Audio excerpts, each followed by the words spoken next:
Hello friends, मेरा नाम है गरीब कुमार यादव। मेरे यूट्यूब चैनल समर्पित क्लासेस में आपका स्वागत है। जैसा कि आप जानते हैं, हमने इतिहास का क्लास स्टार्ट किया है।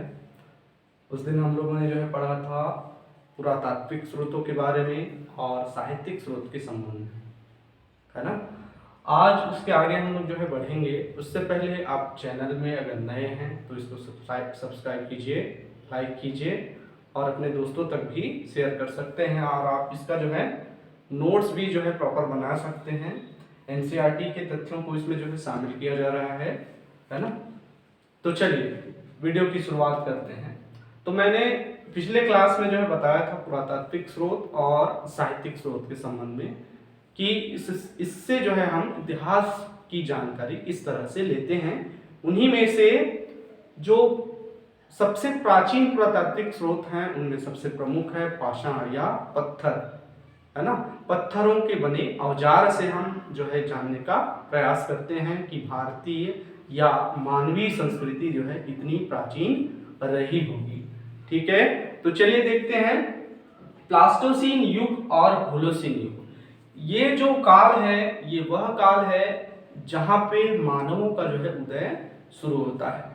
प्लास्टोसीन काल में ऐसा कहा जाता है कि जो आदिम मानव की जो का उद्भव है वो उद्भव प्लास्टोसीन युग के समय में हुई थी। जहां तक हम बात करें वर्तमान मानव की होमोसेपियंस की, तो होमोसेपियंस का उदय जो है होलोसीन काल में जो है हुआ है ना। तो प्लास्टोसीन युग और होलोसीन युग में मानव के साथ साथ हाथी, गाय, घोड़े इस तरह के जो जानवर हैं इनका भी जो है उद्भव हुआ।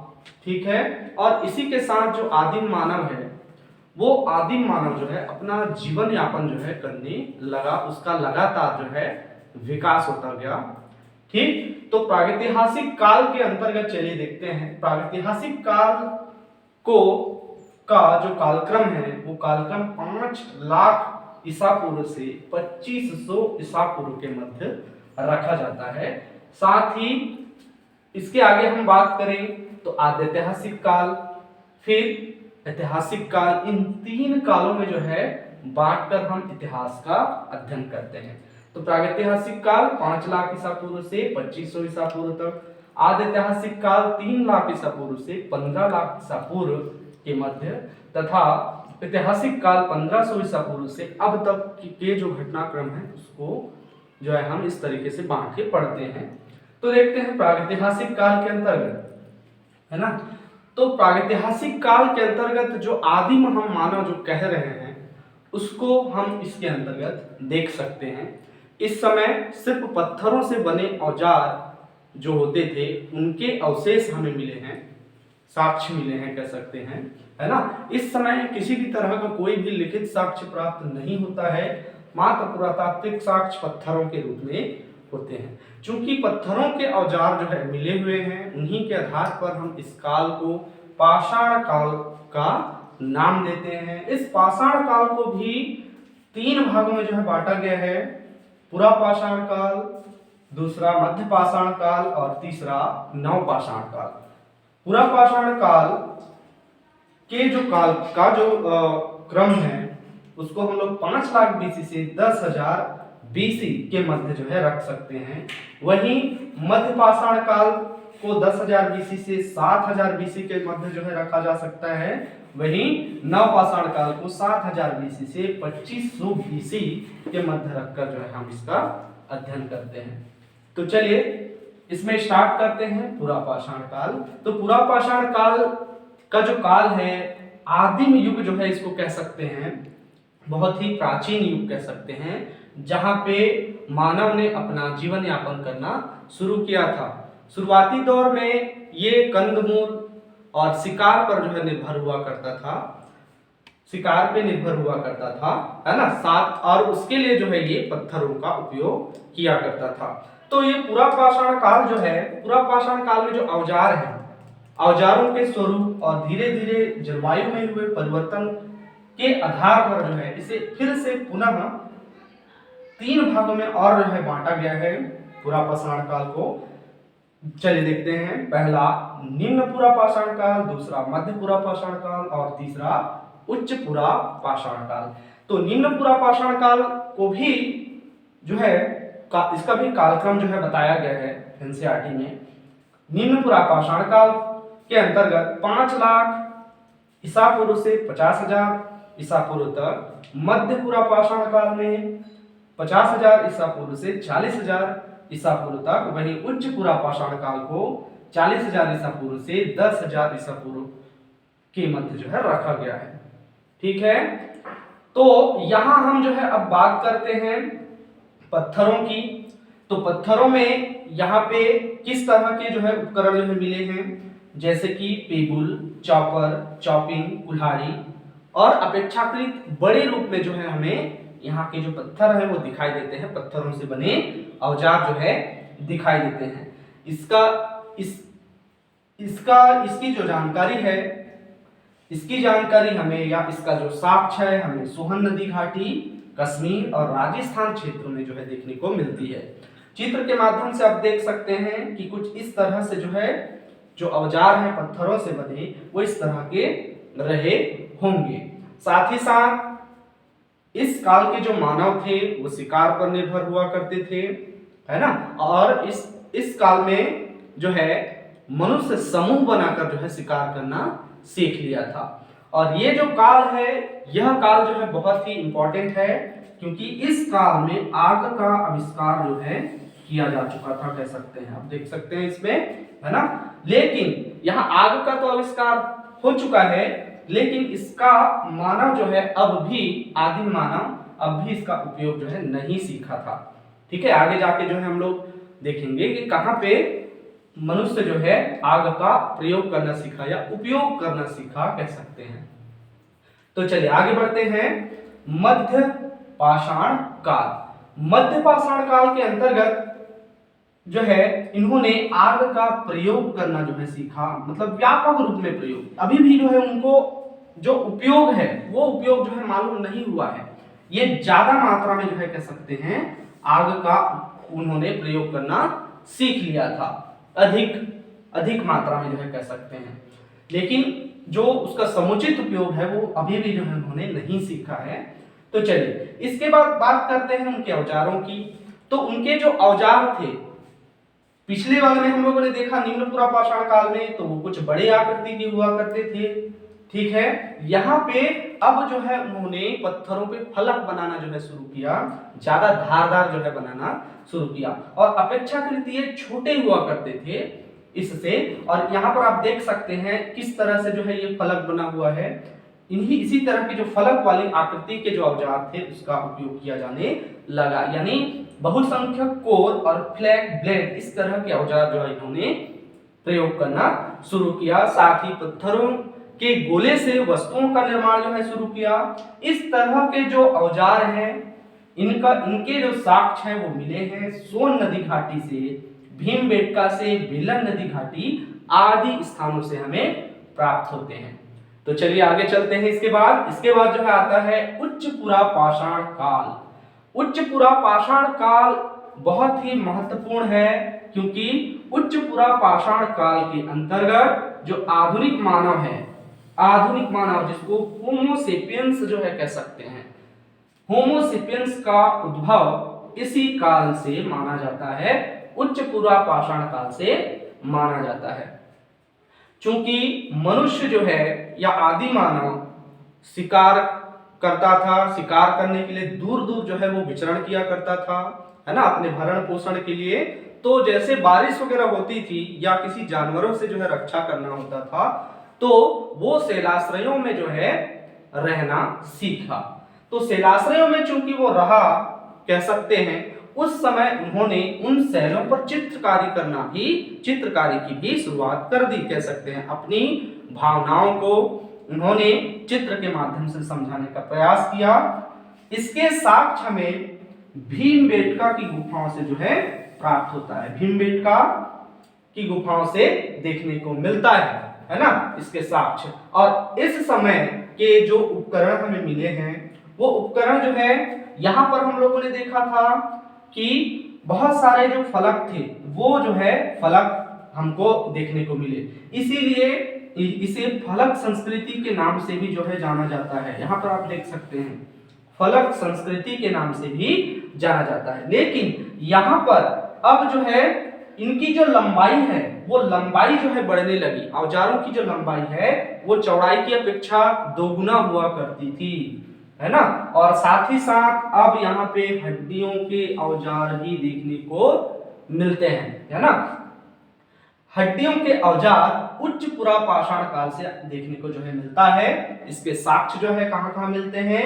बेलन नदी घाटी, छोटा नागपुर का पठार वाला क्षेत्र और महाराष्ट्र की बीजापुर वाले जो क्षेत्र हैं वहां पर, और साथ ही साथ अन्य जगहों पर भी मिले हैं। मैंने 3 का जो है नाम लिखा हुआ है। वहां पे आपको उच्च पुरापाषाण काल के जो अवशेष हैं या औजार हैं वो देखने को मिलते हैं साक्ष्य के रूप में। अगर हम इस पूरे काल के बारे में बात करें तो इस पूरे काल में भी हम देखें तो आदिम मानव के जीवाश्म के कहीं भी प्रमाण देखने को नहीं मिलते हैं, बल्कि ये जो पत्थरों के अवशेष हैं वो हमें यहाँ पे देखने को मिलते हैं। सबसे पहले ऐसा कहा जाता है कि 26 लाख ईसा पूर्व 26 लाख ईसा पूर्व के जो प्रमाण मिले हैं कहाँ पे? अफ्रीका में। अफ्रीका में जो है आदि मानव के साक्ष्य या उनके जीवाश्म जो है देखने को मिलते हैं। भारत में इस तरह के साक्ष्य जो है आपको कहीं पर भी देखने को नहीं मिलेगा। ऐसा माना जाता है कि 5 लाख ईसा पूर्व जो है यहाँ पे भारत वाले जो क्षेत्र है, भारतीय उपमहाद्वीप वाले क्षेत्र में आदि मानव का उद्भव हुआ है, जबकि अफ्रीका जो क्षेत्र है वहां पे पहले ही 26 लाख ईसा पूर्व में के आसपास जो है आदि मानव का यहाँ पे उद्भव हो चुका था। जिस तरह से मानव की संस्कृति यहाँ पे आगे बढ़ी, वैसे ही भारतीय उपमहाद्वीप में भी यहाँ पे उसकी जो संस्कृति है कह सकते हैं, या मानव का जो विकास है वो विकास जो है आगे होती गई। तो चलिए इसके आगे जो है देखते हैं, है ना। अब जो है चलिए कहाँ पे हम लोग देख रहे थे? पाषाण काल के पूरा पाषाण काल वाले भाग में। तो पूरा पाषाण काल में जो औजार हमें देखने को मिलते हैं अपेक्षाकृत जो है वो बड़े थे, है ना। अपेक्षाकृत बड़े थे, इसीलिए इसको पोलियोलिथिक जो है नाम से जाना गया है पत्थरों के आधार पर। वहीं दूसरा जो है होता है क्या हमारा? मध्य पाषाण काल। मध्य पाषाण काल में जो औजार मिलते हैं वो अपेक्षाकृत छोटे किस्म के होते हैं, धारदार होते हैं कह सकते हैं। इसीलिए चूंकि छोटे होते हैं इसलिए इसका नामकरण जो है किया गया है, उन्हीं के आधार पर माइक्रोलिथिक नाम जो है दिया गया है। इसका क्रम आपको एग्जाम में पूछा जा सकता है ना। पोलियोलिथिक, माइक्रोलिथिक और नियोलिथिक। और नवपाषाण काल के औजार अपेक्षाकृत जो है पॉलिशदार हुआ करते थे, चमकदार हुआ करते थे, इसीलिए इसको नियोलिथिक जो है नाम दिया गया है कह सकते हैं। तो चलिए आगे जो है देखते हैं इसके बाद मध्य पाषाण काल। मध्य पाषाण काल का जो कालक्रम है वो 10,000 ईसा पूर्व से 7,000 ईसा पूर्व के मध्य माना जाता है। मध्य पाषाण काल का जो कालक्रम है वो, है ना। अब यहाँ पे वो समूह में जो है शिकार करना सीख लिया था, है ना। यहाँ पे फर्स्ट में ही आपने देखा कि उन्होंने समूह में जो है शिकार करना सीख लिया था, है ना। लेकिन अब यहाँ पे जो है वो समूह को छोड़ करके, या कह सकते हैं सॉरी, समूह में यहाँ पे जो है उन्होंने शिकार करना सीख लिया। यहाँ पे मुख्य विशेषता रही। और यहाँ पर जो है देखेंगे तो यहाँ पे वो पशुपालन करना जो है उन्होंने सीख लिया, है ना, पशुपालन। और उसी क्रम में अब देखेंगे तो पहला जो जानवर है, पालतू जानवर जो है कह सकते हैं, पालतू पशु, वो कुत्ता था, है ना। कुत्ता जो है पहला पालतू पशु था। अब यहाँ से वो जो है गाय, बैल, इस तरह के जो पशु थे, भेड़, बकरी, अपने शिकार के लिए पशुपालन करना जो है सीख लिया। और इसके हमें जो साक्ष्य हैं वो साक्ष्य दिखाई देते हैं आजमगढ़ एमपी और बागोर राजस्थान में, इसके साक्ष्य हमें दिखाई देते हैं, है ना। ये नाम जो है बहुत इंपॉर्टेंट है कि पशुपालन के का जो पहला साक्ष्य है भारतीय महाद्वीप से कहाँ पे मिला है। तो यहाँ पे जो है कहाँ पे? आजमगढ़ एमपी और बागोर राजस्थान वाले क्षेत्र पर आपको जो है देखने को मिलेंगे पशुपालन के साक्ष्य। अब इस प्रकार चूंकि उन्होंने पशुपालन करना सीख लिया था, अब इसके साथ ही उसे जो है स्थायी तौर पे भी निवास करना बहुत जरूरी हो गया। तो यहाँ पर आप देख सकते हैं कि इसी काल से उन्होंने स्थायी निवास करना भी आरंभ कर दिया, स्थायी रूप से निवास करना। और इसके जो साक्ष्य हैं वो साक्ष्य मिलते हैं यूपी के सराय नाहर राय नामक स्थान पर हमें देखने को मिलते हैं। अब जो है चूंकि मनुष्य अपेक्षाकृत जो है झुंड में जो है रहने लगा, समूह में, है ना, क्योंकि निवास करेगा तो अब अकेले तो रह नहीं सकते, है ना, तो कुछ झुंड में रहने लगेंगे। अब वो समूह में रहने लगेंगे तो कुछ ना कुछ कलह जो है आपको देखने को मिलेगी लोगों के बीच में। तो उस कलह के कारण यहाँ आपको आक्रमण के प्रमाण और युद्ध के भी प्रमाण आपको देखने को मिलते हैं। एक दूसरे पर आक्रमण करने के जो है प्रमाण यहाँ पर आपको देखने को मिलेंगे। कहाँ पे? सराय नाहर राय नामक स्थान में इसके साक्ष्य मिलते हैं, है ना। और अपेक्षाकृत इस काल के हथियार थे वो अपेक्षाकृत छोटे थे, इसीलिए इसको जो है कहा जाता है माइक्रोलिथ कहा जाता है। ये बहुत ही इंपॉर्टेंट है ना। तो चलिए आगे देखते हैं। इसके बाद आता है नवपाषाण काल। तीसरा जो काल है नवपाषाण काल। नवपाषाण काल की शुरुआत जो है 7000 ईसा पूर्व से 2500 ईसा पूर्व के मध्य माना जाता है। लेकिन अगर हम विश्व इतिहास की बात करें तो विश्व इतिहास में आपको 9000 ईसा पूर्व इसकी शुरुआत आपको दिखाई देती है, इसकी नवपाषाण काल की। लेकिन अब भारतीय उपमहाद्वीप वाले जो क्षेत्र है वहां पे नवपाषाण काल जो है हम 7000 ईसा पूर्व से 2500 ईसा पूर्व के मध्य जो है पढ़ते हैं, है ना। अब आगे चलिए देखते हैं। इस काल में मानव अब पशुपालन के साथ साथ कृषि से भी परिचित हो चुका था, है ना। इस काल में मानव पशुपालन के साथ साथ किससे? कृषि से भी परिचित हो चुका था। और इसीलिए परिचित हो चुका था क्योंकि ऐसा जो है कह सकते हैं हम कि अब यहाँ पे जो आग का प्रयोग है वो आग का प्रयोग उन्होंने समुचित प्रयोग करना सीख लिया था। अब जब जंगलों को काटा जाएगा, पेड़ पौधों को काटा जाएगा, तो हो सकता है आग के माध्यम से उसको जला करके जमीन साफ करेंगे पहले। और अब यहाँ पे जो है खेती करना भी उन्होंने शुरू कर दिया। तो आग का उपयोग करना उन्होंने जो है इस काल में सीखा, साथ ही साथ खेती करना सीखा, कृषि करना, है ना, और पशुपालन, इन दोनों से जो है वो भली भांति परिचित हो चुके थे। अब चूंकि खेती करने लगेंगे, है ना, खेती करने लगेंगे तो जाहिर सी बात है वो अब जो है समूह में रहना, समुदाय में रहना जो है सीखेंगे। या फिर हम यहाँ पे कह सकते हैं कि अब जो है यहाँ से ग्रामीण संस्कृति की जो शुरुआत है वो यहाँ से दिखाई देती है। ग्राम समुदाय की शुरुआत यहाँ से दिखाई देती है। तो यहाँ पे जो है देख सकते हैं ग्रामीण संस्कृति या ग्रामीण समुदाय की शुरुआत यहाँ से आपको जो है देखने को मिल सकता है। कहाँ से? नवपाषाण काल से। साथ ही साथ इसकी खास बात ये रही है कि यहाँ से वो मृदभांड का भी प्रयोग करना सीख लिया था। विभिन्न तरह के जो मृदभांड हैं, मृदभांड का मतलब होता है मिट्टी से बने बर्तन। तो मिट्टी से बने जो पात्र है या बर्तन है उसका उपयोग करना उन्होंने सीख लिया था। इस तरह से जो है कहा जा सकता है कि जो नवपाषाण कालीन संस्कृति है वो अपेक्षाकृत मध्य पाषाण काल के या पुरापाषाण काल के अधिक जो है विकसित रही होगी, है ना।